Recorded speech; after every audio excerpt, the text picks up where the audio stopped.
इसलिए आपको ज्यादा नहीं, थोड़ा समय निकाल करके भगवान की कथाओं में आए, भगवान की चर्चाएं सुने, क्योंकि भैया ये जगह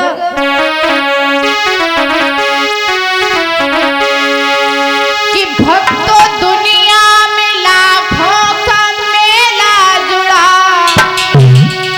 अरे मेला जुड़ा, अरे हंस जब जब उड़ा तब अकेला, हंस जब जब उड़ा तब अकेला।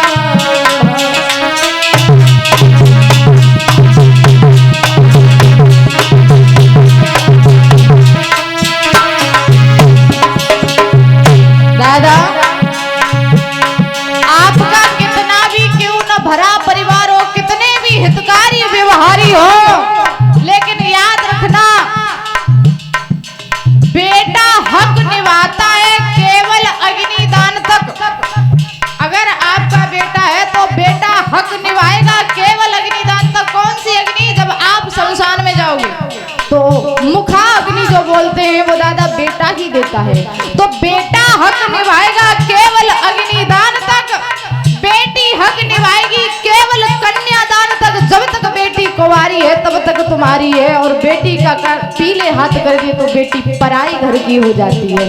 तो बेटा हक निभाएगा केवल अग्निदान तक, बिटिया हक निभाएगी केवल कन्यादान तक, और हितकारी व्यवहारी साथ निभाएंगे केवल शमशान तक, और साथ परे की त्रिया साथ निभाएगी केवल मकान तक। क्योंकि स्त्री कभी पति के साथ शमशान घाट में नहीं जाती, तो त्रिया भी हक निभाएगी केवल अग्निदान तक। आपको जाना है तो धर्मराज क्या अकेला जाना है, कितना भी भरा परिवार क्यों ना हो। आगे बताया, अरे हाथी घोड़ा चलने वाले इसी घाट पर, नंगे पैर भटकने वाले इसी घाट पर आए, स्वर्ण भस्म के खाने वाले इसी घाट पर आए, खाने पीन चलाने वाले इसी घाट पर आए, विश्व विजय करवाने वाले इसी घाट पर आए, रण से पीठ दिखाने वाले इसी घाट पर आए, और घर को माँ के नाती बेटा इतना ही कर पाए, गाड़ी छूट गई तो केवल मरघट तक ले आए। सोच रहा हूँ घर से कितनी है मरघट की दूरी, और जिसको तय करने में रौली उम्र लगा दी पूरी। और दादा,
हाथी घोड़ा चलने वाले इसी घाट पर आए, नंगे पैर भटकने वाले इसी घाट पर आए, स्वर्ण भस्म के खाने वाले इसी घाट पर आए, दाने बीन चबाने वाले इसी घाट पर आए, अरे विश्व विजय करवाने वाले इसी घाट पर आए। रण से